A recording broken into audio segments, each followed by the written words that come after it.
Hola, buen día, ¿cómo están? Hoy comenzaremos con esta clase de, en realidad, continuación de técnicas de integración, porque daremos aquí otra, otro método, otra técnica de integración llamada integración por partes.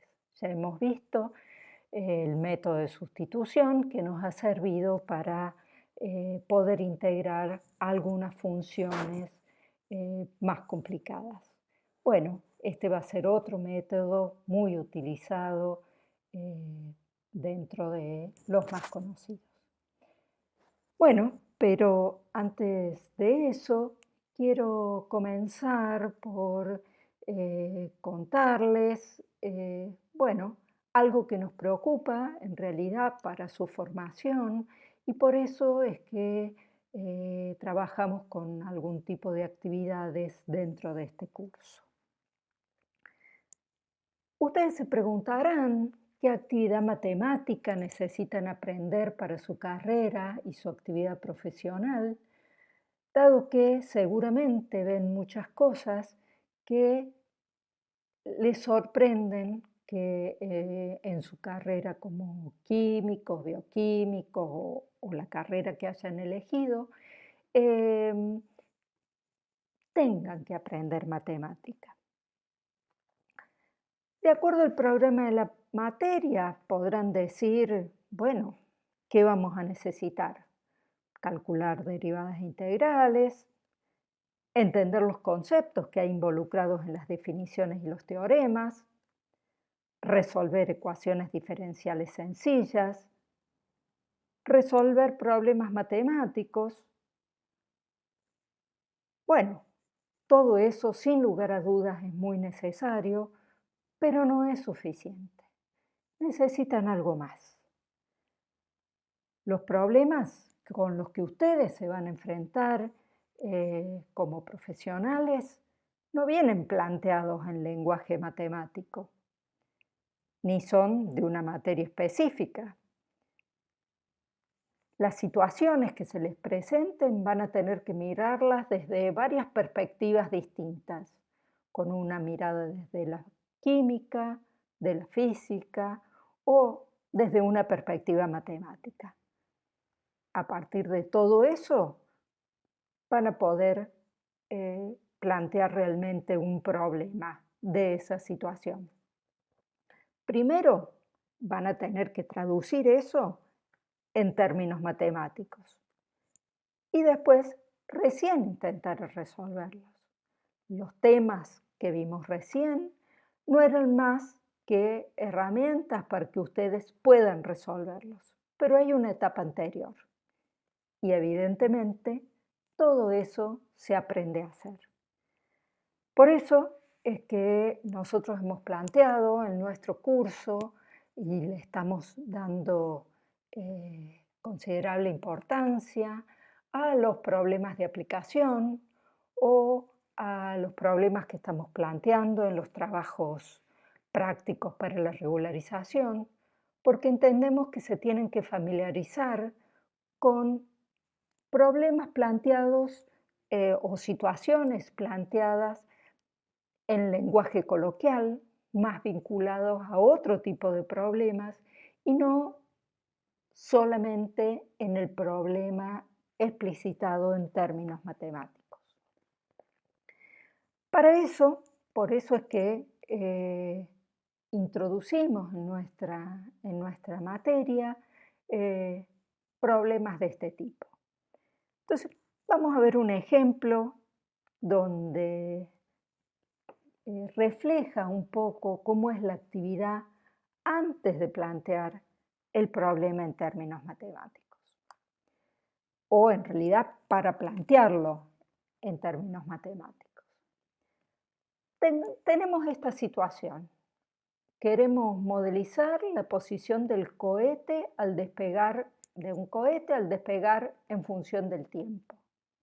Esta foto es del cohete de lanzamiento del SAOCOM 1B, creado en Argentina y que recientemente ha sido lanzado al espacio. El satélite este, como sabrán, ha sido creado en la CONAE y por INVAP, dos instituciones eh, científicas, tecnológicas de nuestro país. Bien, pero acá puse una palabra que es modelizar. ¿Qué quiere decir modelizar? Bueno, es expresar su comportamiento en términos de un objeto matemático, una función, por ejemplo. Queremos ver cómo la posición del cohete lo podemos expresar a través de una función. Bueno, pero ¿qué sabemos del cohete? Que la fuerza de la gravedad lo atrae hasta el centro de la Tierra, que el cohete se impulsa en sentido contrario por la fuerza de reacción producida por el escape de los gases al quemarse el combustible. Son los dos aspectos que conocemos. Bien, conocemos, pero ¿de qué dependen esas dos cuestiones que hemos hablado? ¿Qué variables hay en juego? Para escribirlo en términos matemáticos, tenemos que conocer cuáles son las variables que determinan el movimiento o la posición del cohete. Bien, una que sabemos es la aceleración de la gravedad, es decir, la fuerza que la gravedad ejerce sobre el cohete está escrita en términos de la gravedad y de la masa del cohete. Por eso, la masa inicial del cohete también, incluido el combustible, porque el combustible también tiene su peso, también es una variable que nos interesa conocer. El combustible que se consume y, por supuesto, algo sobre el movimiento del cohete producido por la combustión, o digamos, que produce la combustión en el movimiento del cohete. Pues bien, entonces, estos son datos que necesitamos saber para poder plantear el problema en términos matemáticos. Entonces, bueno, podemos hacer un replanteo de la situación que dijimos en un comienzo. Entonces, tenemos un cohete que se acelera al quemar su combustible de a bordo, de modo que su masa disminuye con el tiempo. Supongamos que la masa inicial del cohete en el despegue, incluido su combustible, es m.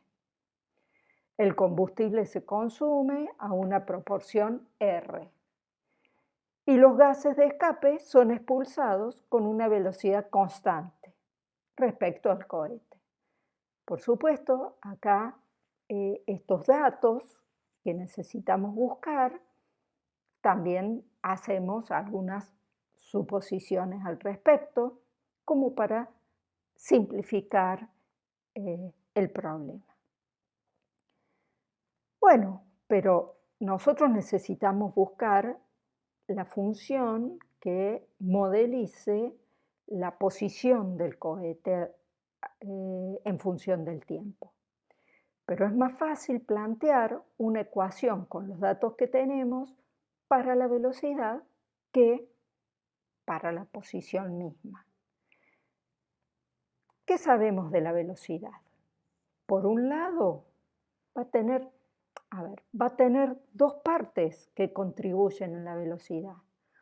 Por un lado, si conocemos la aceleración de la gravedad,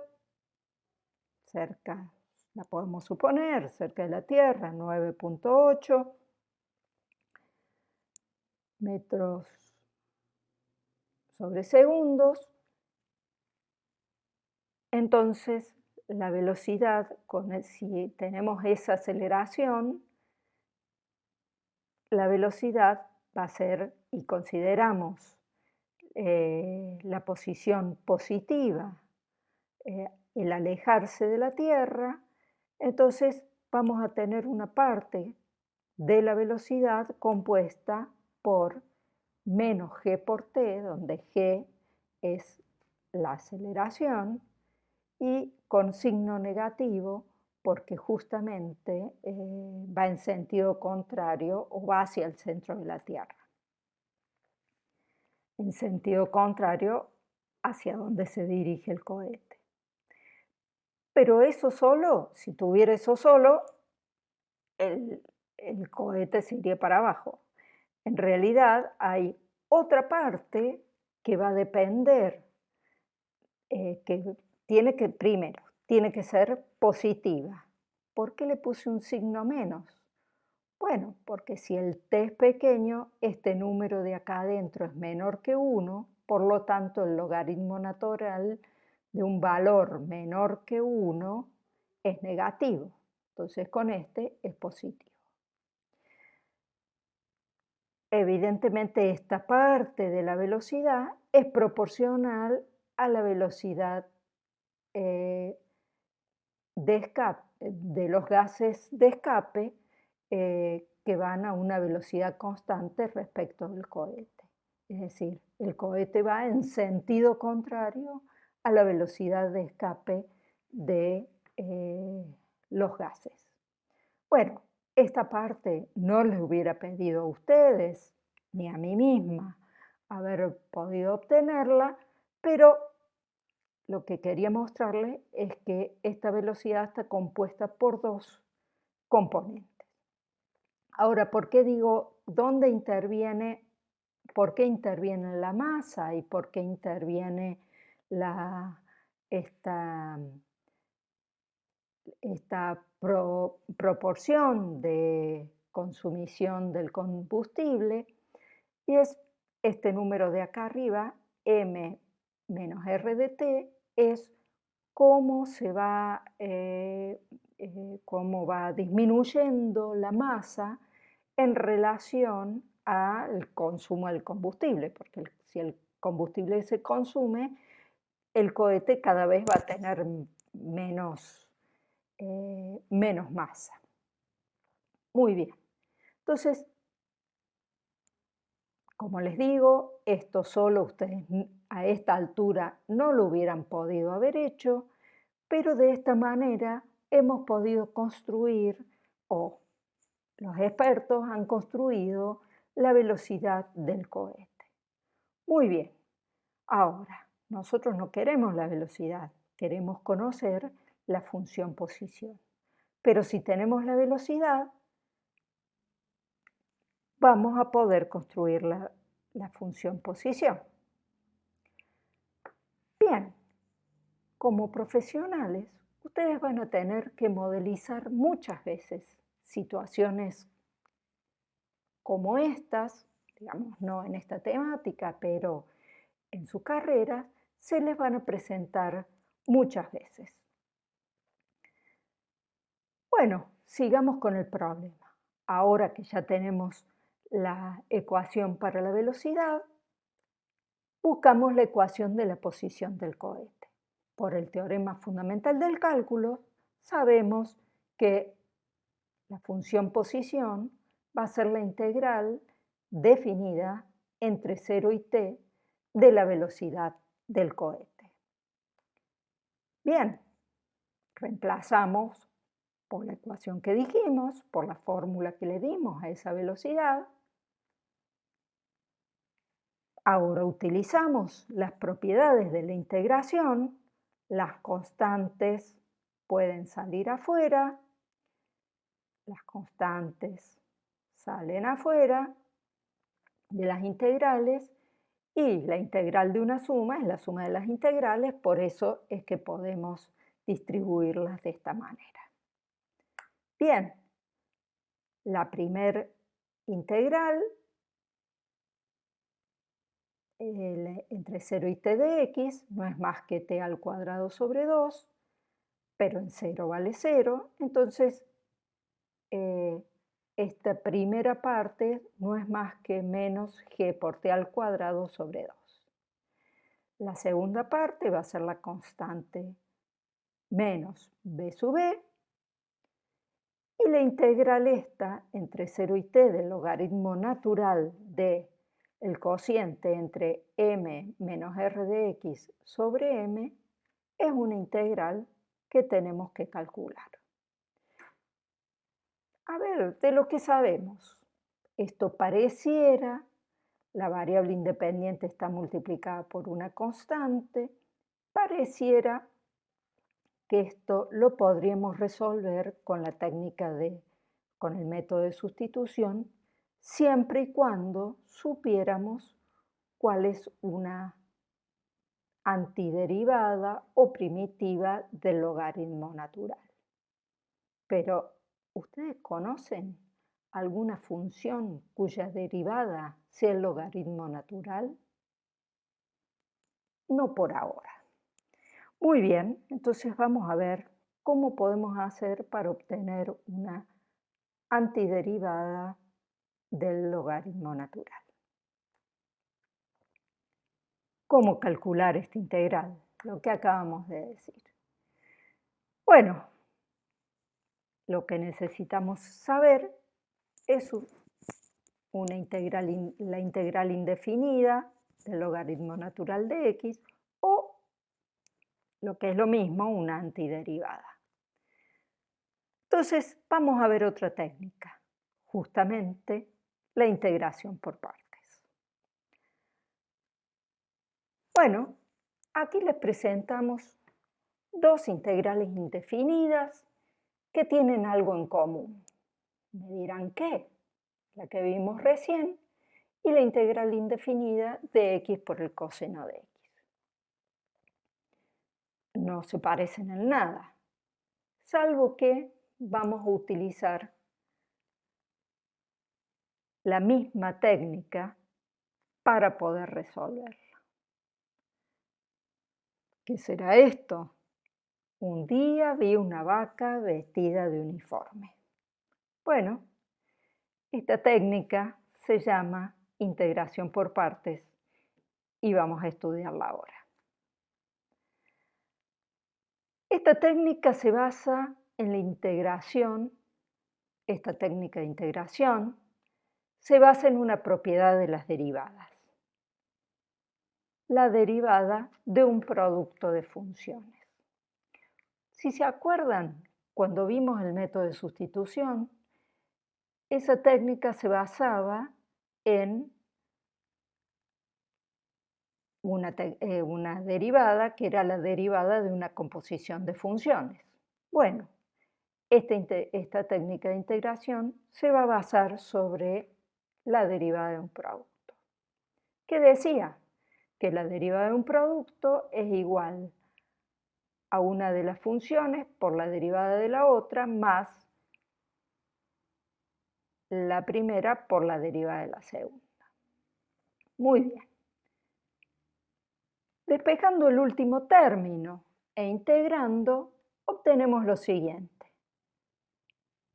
que la integral de f por g' es igual al producto de f por g menos la integral de g por f'.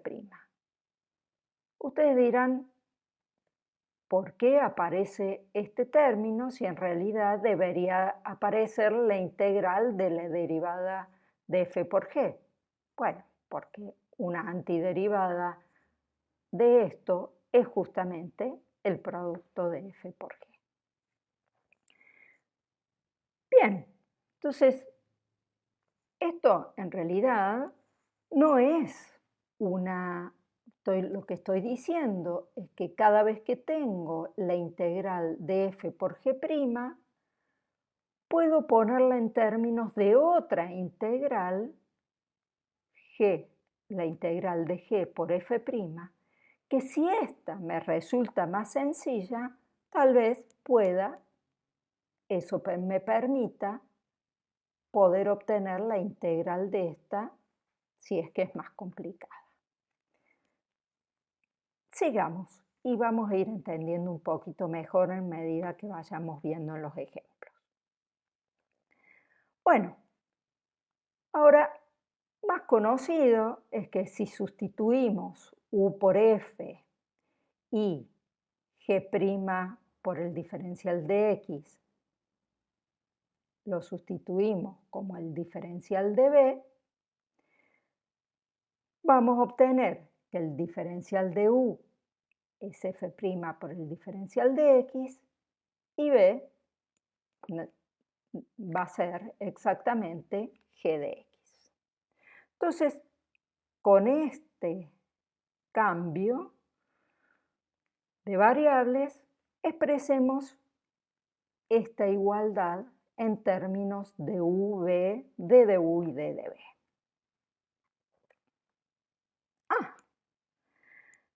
Acá me aparece porque un día vi una vaca vestida de uniforme.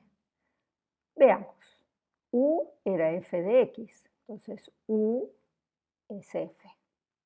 d de b era g' por d de x. Luego tenemos el producto de u por b, que no es más que el producto de f por g, menos la integral indefinida de b, que es g de x, por d de u, que era f' de x por d de x. Bien, entonces acá vemos por qué esta frase nos resume lo que llamamos la integración por partes.